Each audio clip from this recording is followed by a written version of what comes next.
You know ID in the town all day. ID in the SEA. You know ID in the town all day. ID in the SEA. Hello and welcome to a special episode of the Fabulous Pelton Cast. I'm your co-host Kevin Pelton. And I'm Tristan Carcino. And the Washington Huskies have lost the college football playoff championship 34-13 to the Michigan Wolverines. Congrats to Jim Harbaugh. What the fuck do you want? You know what? I mean, the final stats in this game were not particularly close. For a long time, the Huskies were just hanging around while being pretty dramatically outplayed, I would say, by Michigan. But it's still a bummer that it's going to look this Oh, I'm lopsided on pissed. the No, sideline. if that's where we're starting, the ESPN title, Michigan cruises, wins first national title since 97. Fuck that. This was a team that was up 7 in the fourth quarter, and the Huskies had just hit, was it like a 50-yard pass to Roma Dunze that they called back? I mean, like, I guarantee you in that moment, Michigan fans did not feel like they were cruising. I agree with that assessment. Yes. It's a frustrating way for this game to be framed because ultimately this was a close game in the fourth quarter. Michigan still had a obviously very good chance of winning. It was only a 32-yard completion to Roma Dunze, but it would have set the Huskies up. They would have been 1st and 10 at the Michigan 35, down 7 points, and that was with 11:17 left in the game. So it was a 42-yard difference. 30. Yes. Because of the penalty yardage. Yes, but more importantly, Down one touchdown. Put them in 2nd and 20. That's what I'm saying. Yeah. I mean, there were two plays that I feel like you have to look at. That and then the Will Nixon drop on 3rd and 4. I don't think Kalen DeBoer did anything offensively not aggressive, and I think he was about as aggressive as he should have been. But there were a few moments where it was like, it felt like we verged on Pete Carroll territory of, you have a shitty defense, you don't get to play this kind of game. Alabama could play this kind of game. Michigan could play this kind of game. You don't get to play this kind of game. I will dispute the shitty defense part of this. This was not a game did not go the way that I expected. For the first quarter, I was feeling like, oh, you were so smug over there. Oh man, here we go again. We've already seen this script so many times with the Seahawks this season, and now I have to see it again with the Huskies. But the defense, look, they eventually wore down in the fourth quarter and allowed that touchdown drive for Michigan that put the game away. But it is they just hilarious did more than enough to win this seeing game. that drive with everything that happened. 3 plays, 1 yard. That's it. That's what it looks like in the box score. Yeah, 3 plays, 1 yard, fly ball, cut, and that is the drive that ended the game. Following that, which you have the completion to Colson Loveland, which was for 41 yards, probably could have been a hold on that play. Like, it's such a swinging doors moment at 9 minutes left. I believe it's a sliding doors. A sliding doors moment in the fourth quarter. Like, this wasn't a game that Michigan ran away with. UW could have snuck out of there with a victory. But I mean, you look at the defense, how many punts were there? A lot. 1, 2, there's a downs, 3, 4, 5, 6 punts by Michigan. If you hear that there are going to be 6 punts by Michigan, you're saying mission accomplished. I see 5 punts. 5 punts plus the downs. Gotcha. But if you see those 6 turnovers by Michigan, you are saying that is the kind of game that we want to be playing. Correct. Obviously, Michigan's defense is good. I do think the Huskies.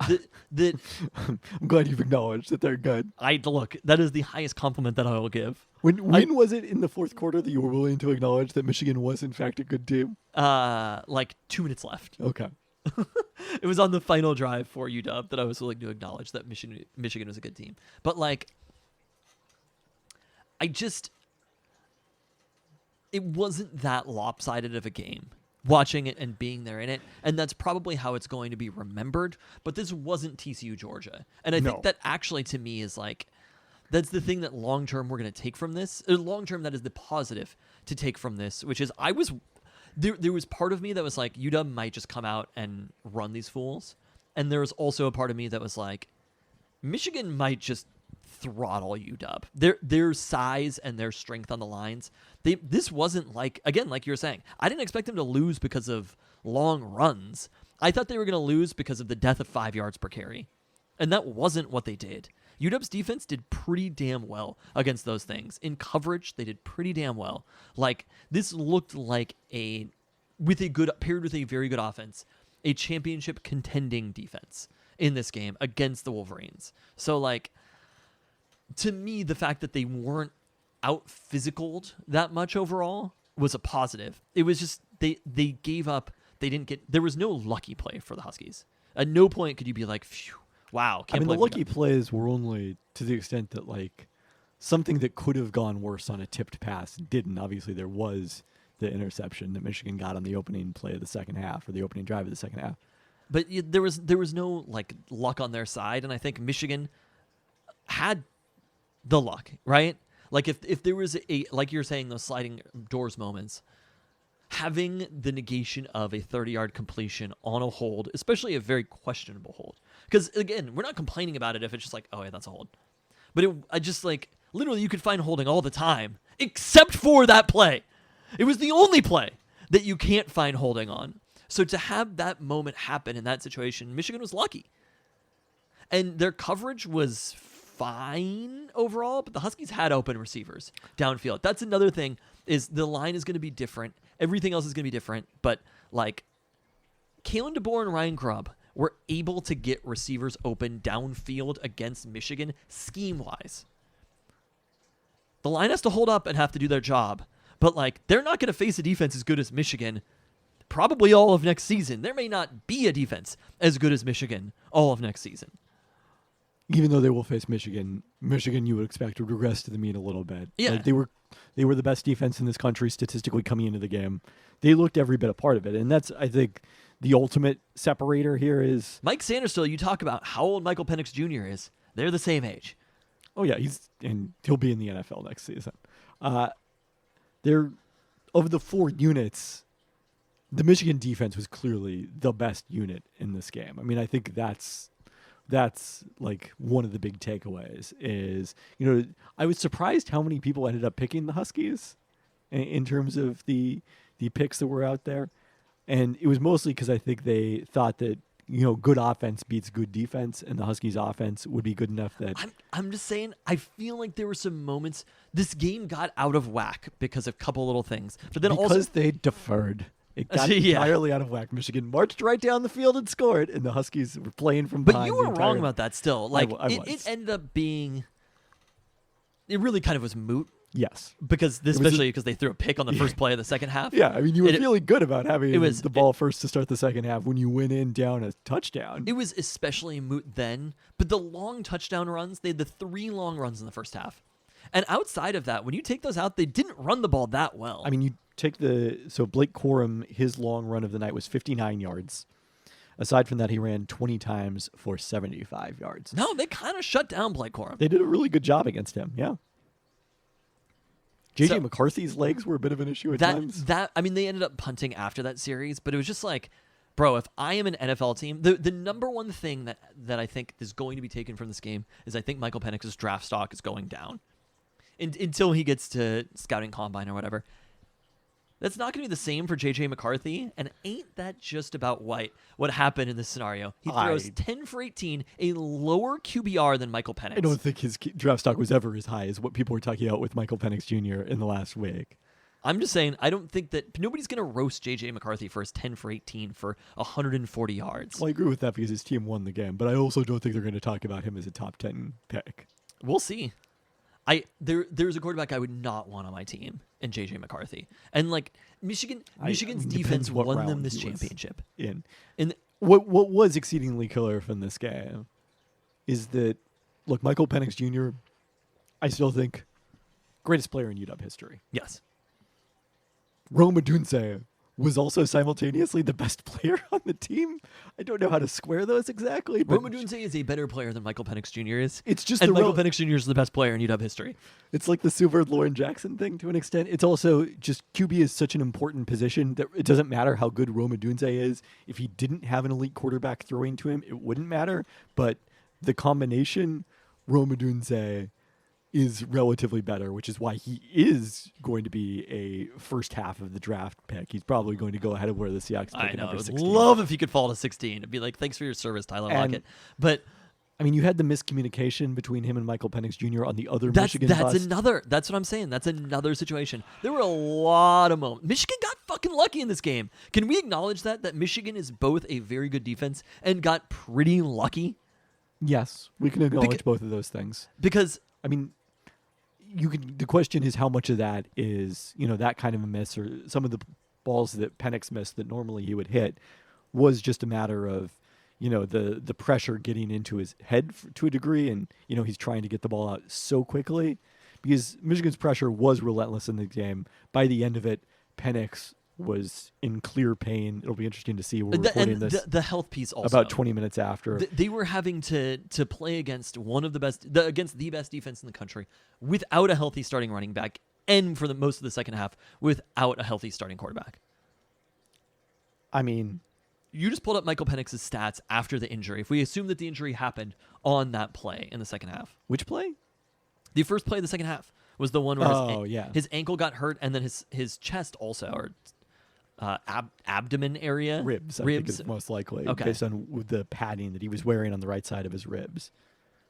I mean, look, the first half was not exactly great for Michael Penix Jr. in its own right. Let's see here. The half stats. First half, the Huskies passing 13 of 21 for 128 yards, so less than 10 yards per completion, and less than about 60% completions. Second half, 14 of 30 for 127 yards. So certainly not what we were used to from Michael Penix Jr. over the course of this season, and certainly not in climate-controlled situations like this one was. I mean, Again, these plays, like, you can almost run through it drive by drive and be like, look, maybe Michigan is a very good defense, and very good defenses make luck happen. But at the same time, you look at that 4th and 7, Michael Penix Jr. pass incomplete to Rome Odunze. It's probably a touchdown if they hit it. There were a couple of other plays, too, where it's like, Penix might have missed a throw, but clearly that's a touchdown. But then you look at the first play of the second half, it's an interception. That is an incredible interception, all things considered. Oh, for sure. The odds of that exact play happening, Penix throwing it up like he did, and at Tybo Rogers poking the ball out in the air, and them still recovering it, or still catching it, are... Well, you didn't mention the most remarkable thing. It's not the fact that Will Johnson managed to catch the ball. No body part touching out of bounds. He was so close to the sidelines, and yet never made it to the sidelines. So having all of those things happen at the same time, it's just... It requires... It requires a lot of luck, which, again, maybe they made their own luck or whatever in this game. But, like... Michigan's defense is very good. They were not on the field a significantly better team than UW. No, I don't think. I really don't think that they were night and day. I think it's consistent with the statistics about these two teams that Michigan was the better team, but that UW was good enough that if things had broken right, that they could have won this. What do you feel about the? You mentioned the credit to DeBoer and Ryan Grubb in terms of scheming receivers open, and I agree. How did you feel about the game plan that came out pretty run-heavy to start this one? Not necessarily even run-heavy, but they were trying to get to the edges. Quick game heavy. Yeah. Honestly, that's kind of the plays that worked, if we're being honest with ourselves. A lot of those screen passes. Michigan was playing an NFL-style defense. This was what we've seen across the NFL the past probably 4 years, dating back to the peak of when Russell Wilson was cooking, when Patrick Mahomes was winning MVPs and Super Bowls, which obviously he still did last season. Like a lot of deep shots and that sort of thing. And then NFL teams all moved to, we're going to have, in this case, I think they were, according to Kirk Herbstreit, they were playing cover 3. Yeah. They're keeping 3 guys back at all times. But their number one goal was take away the big play. And aside from those couple of busts that the Huskies had opportunities and did, but they schemed did open finally those hit a Rome Odunze play after they were down 2 touchdowns in this game. Like, they were having to chip away. Like, that was by design by Michigan. But also, it did seem to reflect the Huskies' fear about their offensive line's ability to hold up against the pass rush. I think there's an alternate world where this exact game plan happens and you take away the long touchdowns by Michigan, because it clearly wasn't like it wasn't necessarily just on UW's defense that they had these long plays. They're just things that happen sometimes. Because UW's defense overall played pretty well against Blake Corum and against the run. Yeah. So I think there is a world that if you take away those plays, Michigan does chip away at it. Maybe they don't score touchdowns. Boom, boom. And UW is able to run that offense. Maybe they're able to continue running that offense even into the second half, but the injury happens. And honestly, maybe they should have stuck with that game plan a little bit more. But like the plays that were successful were the screens to McMillan and Adunze, even the screens to Jack Westover. Like those are the plays that in the end worked best. They just kind of got behind the ball. And the thing that UW needed to do, which was make J.J. McCarthy one-dimensional, Michigan also was successfully able to do. Not making UW one-dimensional in terms of running or passing, making UW one-dimensional in terms of getting the ball down the field, taking away the screen game and the edges. But also in putting them in third and long over and over again. You remarked on this when they flashed it. It's shocking. No, it was shocking. The average third down for the Huskies was 10 yards. I noted at one point they flashed, I can't remember exactly when this was, but Penix's stats on third down. He had completed 5 of 6 passes for 44 yards, like almost 7.5 yards per, or something like that. Not bad. Only one of them had gone for a first down. Having a 3rd and 22 doesn't help. Like, there were a couple of series that really, really hurt them. There was a back-to-back 3rd and 19 and 3rd and 22. And at that point, I mean, like, it was 17-3, and Michigan had the ball. The fact that UW even got it as close as they did to being at 20-13 in the fourth quarter from that point is a testament to the resiliency of the team. And that they were able to keep chipping at it. And to the defense also, that the defense went from, what was the minute mark there where they scored the 17th point? 153 in the first quarter, right? Or no, the beginning of the second quarter. 13:28 of the second quarter to... They kicked one field goal in the early third quarter. 7:09 after the interception of the fourth quarter. Yeah. That is how far they went, giving up 3 points. Like, the defense had a long stretch that if the offense could have done anything, UW wins this game. If a few things go right. Yeah. I mean, the problem was the same situation that we were expecting with Michigan is when you're playing an offense like that, things have to continually go right. And Michigan was able to wait around, let the other team make the mistake, make them one-dimensional, and eventually UW made that mistake. But they also got lucky along the way too. So, I don't know. I feel like if this is a game you ran back, like, I don't think it was unfounded to have optimism about a close game here based upon what happened. Not at all. That's not even viewing it particularly rosy, right? Should we take a step back and just talk about this season big picture? Because I do think there's an element of just kind of the way that this ended and the disappointment, mostly among your children who did not take the loss well, as it turned out. Bro, I was like, I know you're young. Welcome to being a sports fan. It's like, you haven't even seen an 0-12 season, bro. Call me then. But an 0-12 season is not as devastating as... That's why I was like, imagine these children, Malcolm Butler. Like, we have dealt with pain. Our team moved. Not only did they suffer the worst loss in NBA history up to that point, they eventually moved to another city. This shit is nothing compared to that. We walked uphill to the kingdom both ways. But, like, this is to me a little... this is not a compelling reason not to have a playoff. But the fact that, like, you don't get a chance to go out on a high, like, is a little bit of a bummer. Because no one looks back at the 2000 You can miss team. the playoff. You can play in a bowl game still. No one looks back at the 2000 team that won the Rose Bowl or the 1990 team that won the Rose Bowl and says, "Ah, damn, what a failed season! They didn't win a national championship." Let me correct you on that.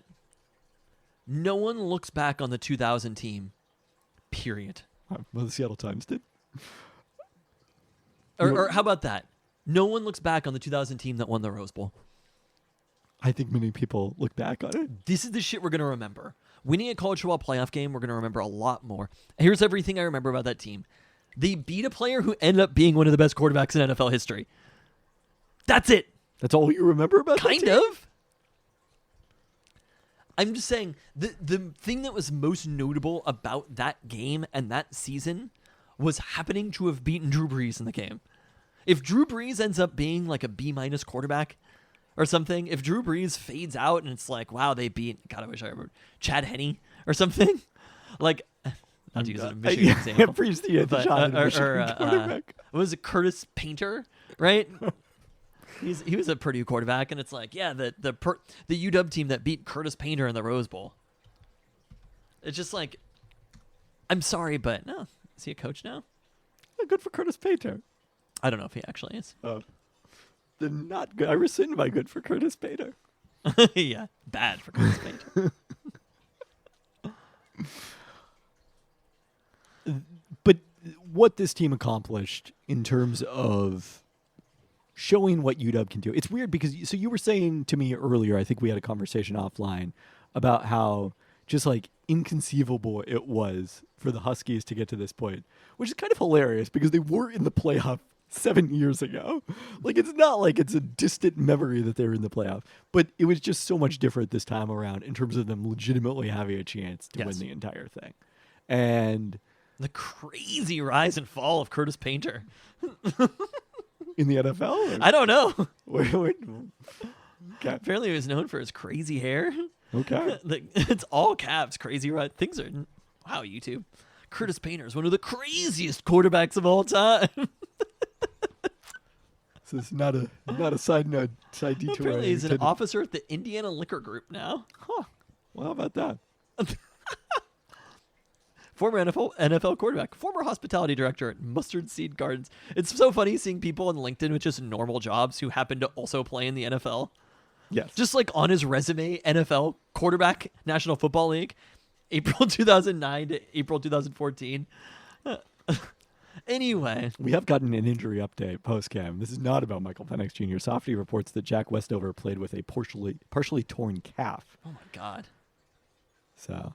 obviously, we found out during the game that Dylan Johnson suffered a bursa sac rupture at the end of the semifinal against Texas and was playing through that in addition to the foot injury that he was previously dealing with. So kudos to Dylan Johnson. Had to leave the game briefly after his first carry. Didn't get a lot going, predictably, against this outstanding Michigan run defense. Had 11 carries for 33 yards in this one. But for him to even be out on the field and contributing is a blocker. Was you do have to wonder what this game looked like if we could have. I mean, the Dylan Johnson who played against Oregon was probably also hurt, but like, yes, if you could have that Dylan Johnson in this game, I do wonder what it would be like. Jack Westover still had 5 catches for 42 yards on 7 targets in this one. But I'm wondering how much better is that Michigan team than Oregon? I mean, it's tough to say. I think Michigan would certainly be favored. I think it's hard to disentangle the fact that UW did manage to beat Oregon twice. There's certainly some broad similarities in them offensively. I don't think that J.J. McCarthy is as good a quarterback as Bo Nix is. Oh, absolutely not. But I think their defense is on a different level from what the Oregon defense is. I mean, I hear you're saying that ultimately UW's season ended in a loss. If you make the playoffs, 3 out of the 4 teams, your season is going to end in a loss. And a lot of teams who went to random bowl games, Oregon's season. But Oregon's season ended with a loss. Beating Liberty in that bowl game doesn't Dan Lanning mean got anything. stuck on the halftime show instead of being in the playoffs. Georgia's season ended in a loss. Does that make sense? Yes. They beat Florida State, but their season ended in a loss. And I think that's where like the feel-good moment of a bowl game is gone. There's the playoffs and there's nothing else. But that's because of the playoff. Well, yeah. But they still play it in a playoff. Like, if you didn't have the playoffs, the teams who weren't competing for the national championship, if you went back to just bowl games, right? Anybody who had a chance to be voted number 1 in either of the polls, those 2 teams are playing and care. Beyond that, you have a lot more people who aren't trying. Ultimately, you get more people trying by having a 12-team playoff. And that should be what the goal is more players trying. But you asked me, I was thinking about this earlier. We've talked about this a lot, which basically it's Pat Conniff erasure to say that about the 2000 Huskies. Oh, sorry. A fullback? I was reading. Someone dropped in the chat the listener Noah Cohen, third Pelton brother Noah Cohen, dropped the story about Marcus Tuiasosopo playing with a butt contusion when he had the 300-200 game against Stanford. This was his junior year, not actually the 2000 team. And Pat Conniff was quoted a lot about him because they had been teammates at Woodinville prior to playing together. Pat Conniff erasure. We've talked a lot about this, about the basically like, because of the conference realignment and the money being funneled into college football, about how basically college football, and especially with the 12-team playoff, looks a lot like NFL Light now. Yes. And your argument is basically, if I can summarize, why would somebody care about college football? Because it's basically just worse players and looks like the NFL. And I was thinking of that a lot. I mean, this is obviously a extreme version, a caricature of my argument. But I do think long term it is going to spell trouble for college football. I will tell you, I think you are the exact wrong. In fact, this year has been, honestly, like the most watched college football year in a very, very long time. There have been a lot of good teams this year, but part of it is that drama around the playoff that has made more people watch it. But the thing that I was thinking about today and this last week in general, going to this game, because a lot more people are talking about Washington than have basically ever talked about Washington football. The amount of media coverage, I don't think I realized, because first off, this kind of media didn't exist. We weren't aware of it in 1991. I don't know who's engaging with these things, but it's happening. Many people clearly are. And that was number one. And number two, I was 9 years old. So it was just the Seattle Times sports section. That was all I was getting. That was the alpha and the omega of sports coverage. Can you imagine being a local sports writer in the 90s? It's like being God. Literally, you controlled everything as a local. Steve Kelly and Blaine Newton will always be king to me. But that was an interesting thing to say. But I think I observed this as well. Like, just, I had always thought that there was a ceiling to how much people in the city of Seattle would care about the Huskies if they didn't go to the University of Washington in a different way than back in the 60s when they were Seattle's pro sports team before the arrival of the Sonics and the Pilots. And it turns out I was wrong about that, because the recipe you need is an underwhelming Seahawks season that ends before the Huskies season. This is the only scenario now where that is conceivably possible. You have to go to the national championship game, and the Seahawks can't go to the playoffs. All of a sudden, everyone in the city of Seattle was a Husky fan. It was very exciting. It's not quite as ubiquitous when you walk around. No, not quite as ubiquitous. Seahawks is ubiquitous when they are good. Like the week before a big playoff game or the Super Bowl, it's like you can feel it in the air. You can't quite feel it in the air with the Huskies, but it is way different than it's ever been. And it was really exciting right up until 4 p.m. today, when I was stuck in traffic driving to your house and missing the first drive of the game. Yeah, I just did. You didn't miss much. I'm aware. We can go back and watch if you want. In right before the 41 yard. I think that was the 46 yard was the second touchdown run, right? But the thing is, this shit is deeper than the NFL. The NFL has more fans and is a more popular sport overall. It is by far the most popular American sport. As I was thinking about this, like, this is in our fucking bones, the University of Washington. We made a choice to go there. And that's what I was thinking about all week. Like, I pined to go. I worked hard in school. Not that hard. I worked pretty hard. I worked hard for 2 years of community college. After the direct transfer agreement, mind you. To get into the University of Washington, I stressed about it. I was like, I cannot go to Western Washington University. You want to bet with our mom about it? Yeah, still got that $100. I don't actually. We made a choice to go there. You could have gone to many schools. You could have gone to the Ivy League if you wanted to, right? Maybe. You might have been able to go to the Ivy League, been a trader like the aforementioned Noah Cohen or Mina Kimes. Or Chris Wheeler. They were just personally shouting out people who are listening to this podcast. Who didn't go to UW. But You made a choice to stay home and go to UW out of a fear of being away from the Carcino family, like all the rest of us have. And then Willie did not attend football games for the 4 years I was there. Katie and I live 100 feet from each other.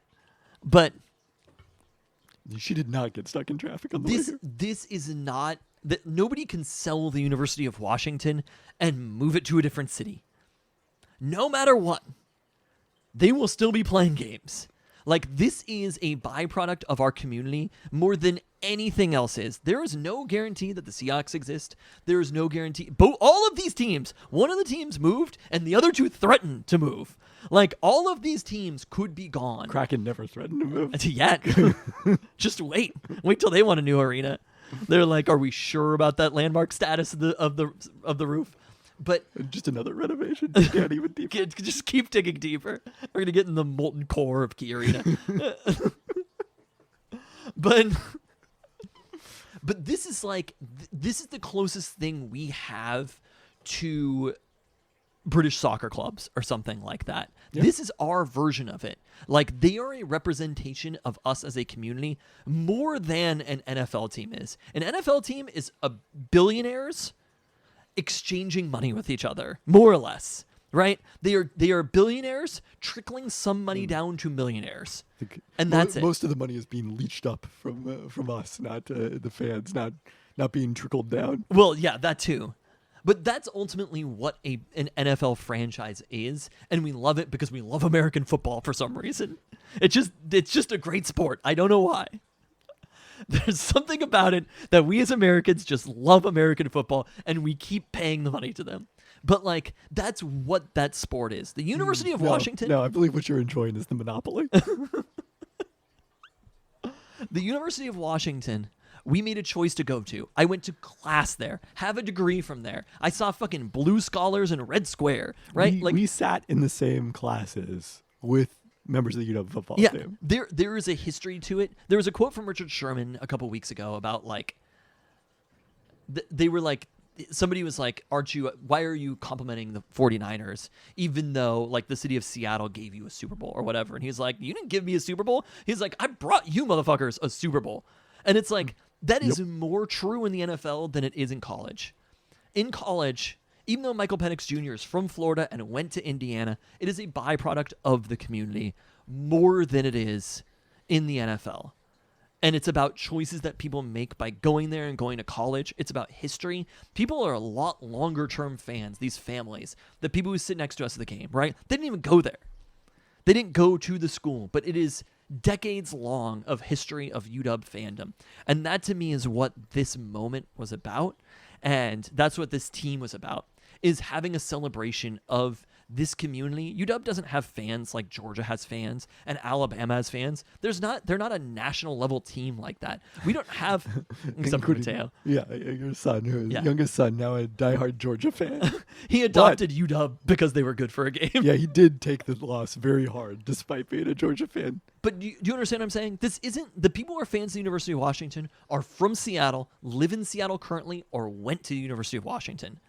Some random kid isn't waking up in some random place. Or and just don't like Jim Harbaugh. But they were a fan of UW for a day. That was a joke. But you understand what I'm saying? Yeah. Like, they are a representation of our community more than the Seahawks are, more than the Mariners are. And for what they did in this moment, they collected... Even more of a representation. They actually got a commitment from a local recruit tonight for 2025. An impressive amount of talent here in Seattle. And gave it a go. They spent the money that they needed to go get Kalen DeBoer. They have enabled Kalen DeBoer. This is an anti-Mariners take. They have enabled Kalen DeBoer to spend the kind of money that he needs to on assistants. They have done the thing by going to the Big Ten. They weren't scared. They didn't have fear in their hearts. They pushed the team from down south to make the right decision long-term for themselves. They beat them 2 times in a row. 3 times this team, well, 2 times this season, 3 times in a row. This team did everything that you could possibly want as a fan. They represented the community well. They had personality. They won big games. They won close games. They won on the road. They beat the eventual number 1 pick in the draft on the road in his house. They beat Texas, their former head coach, in the college football playoff. and they happen to come up slightly short against the most winningest program in all of college football. Like, it is such an impressive run, but it is a representation of our community, and it felt like we got to we had that chip on our shoulder, and we said, "Hey, motherfuckers, we are here too." To the Southeast and the power dynamic that runs college football. So UW, after this, is on the map as a college football program, and I was telling Luca this after when he's sad. I was like, Michigan went 3 years in a row to the college football playoff and lost. They've dealt with losing. Any cockiness that Michigan fans have is deeply unfounded, and maybe they finally knew that this was the team, but it takes time to build stuff like this, and so long as they are able to keep Kalen DeBoer here, and Kalen DeBoer is able to build a program, we're in year 2. We are in year 2 of Kalen DeBoer. How many years has Jim Harbaugh been at Michigan? 10? 12? Well, it's not quite that long. His last season with the 49ers would have been 2015 or 2014. It was the second Super Bowl year. Okay, so this is his 9th season. Yeah, in Michigan. So it takes time to do this stuff.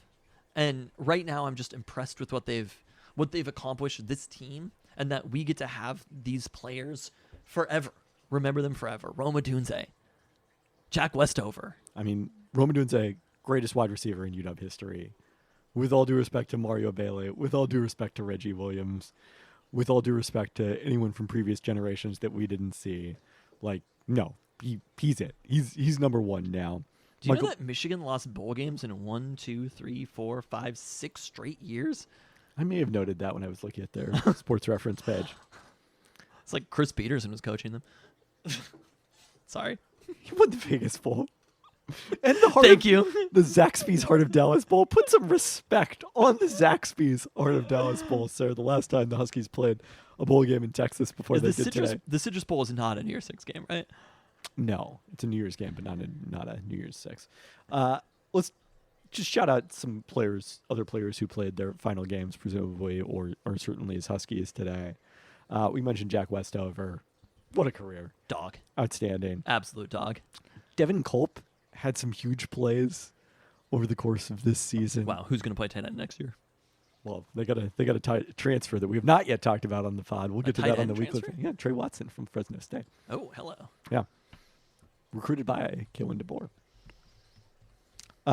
Let's see here.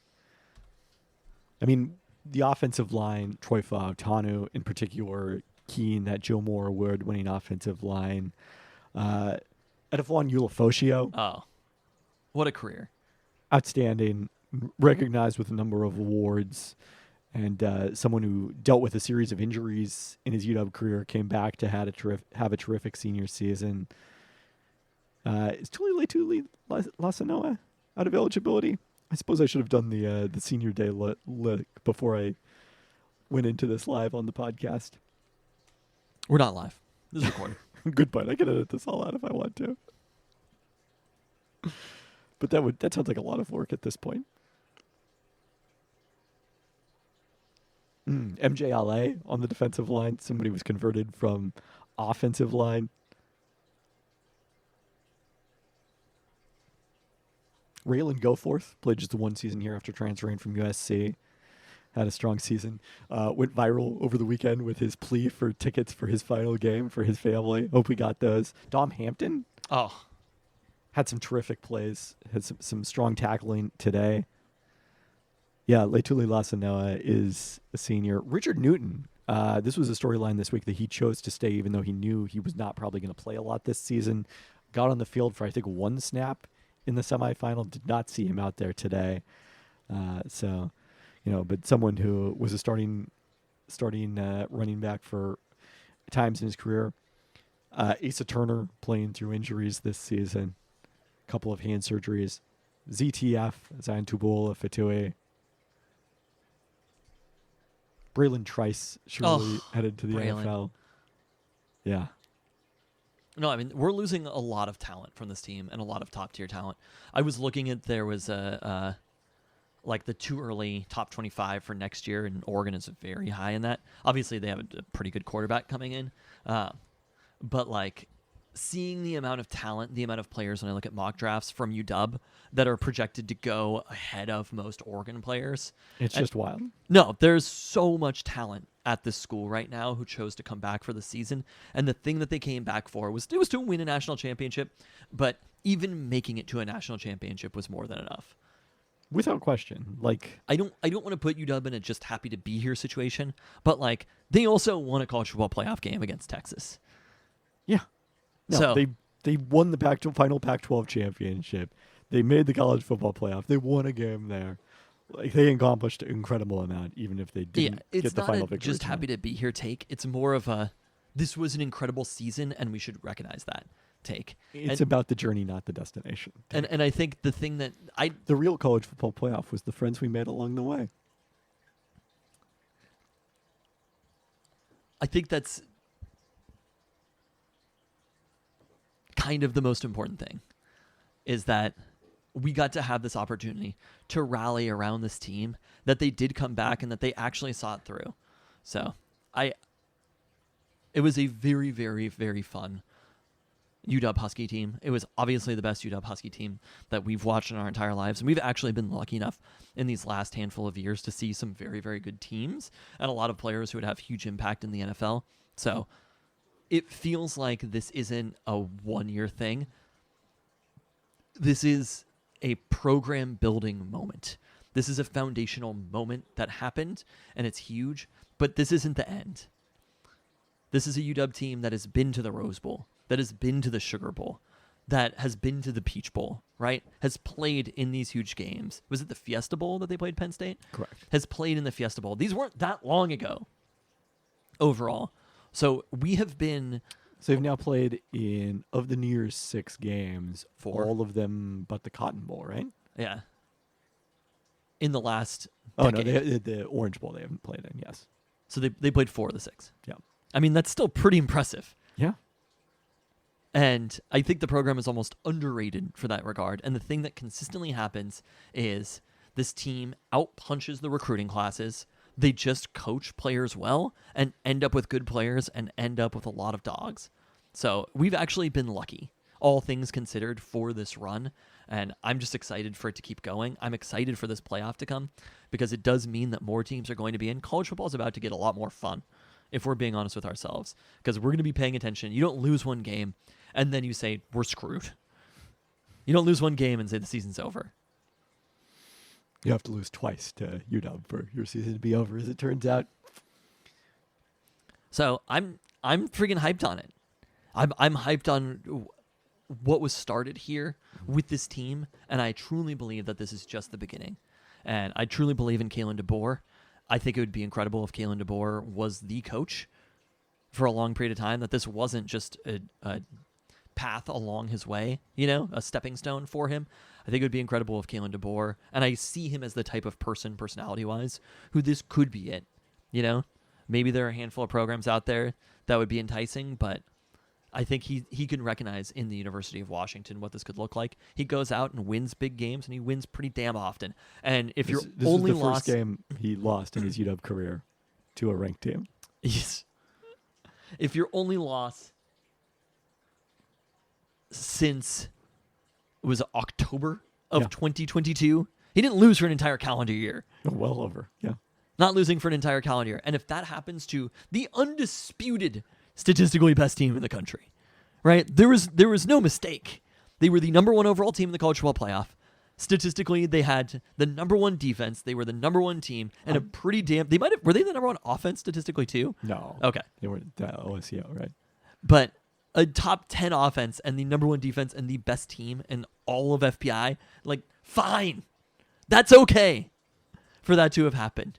And I think they might have come up against almost anybody else and had won that game against a lot of other teams. But Michigan was a little bit too much today with this particular team, and they've been building up in the same way that UW has. They have a senior quarterback. They have a running back who's going to the NFL. They had a lot of NFL caliber talent and high-end talent that came back as well.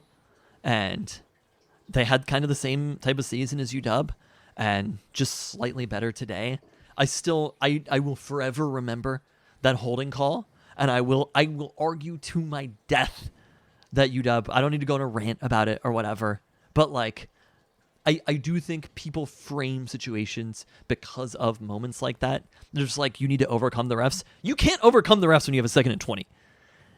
Right? I mean, you can, but it is exceedingly difficult to overcome the refs in that situation. And I will look at that moment and say, if they don't throw that flag, I think UW has the ball. I mean, Michigan's getting it. I think UW ties the game up at some point if they don't throw that flag. And we were looking at a radically different game and a radically different outcome. And it was an incredible season for UW. I don't know. Well, we will be back with our regular weekly pod probably on Thursday, where we may not be quite as optimistic about the Seattle Seahawks season as we just were about the Washington Huskies. We got the Mariners making a pair of trades. Suddenly, you talked about, M's ownership still, but like M's management suddenly back in everyone's good graces. They're acquiring Italians. They're acquiring Mitches. People are on board acquiring again. Italians. I'm sorry, but like that's fine. They did a fine job. This does not let ownership off the hook. I agree with that assessment. UW basketball, not as strong a weekend for them, but God, we will have the full rundown as we head into the Peltoncast off season. Also, still figuring out the time and place for Seahawks State of the Seahawks end of the season pod with third Pelton brother Ben Baldwin, possibly start of next week for that one. So a lot of great content coming again as we head into. I do not promise great content. Oh, a lot of content coming as we head into the relatively quiet part of the Peltoncast schedule. On that note, I can't believe football's over. Thanks for listening all season long. Thanks, Jim Harbaugh, try bitch. You said you were going to do it.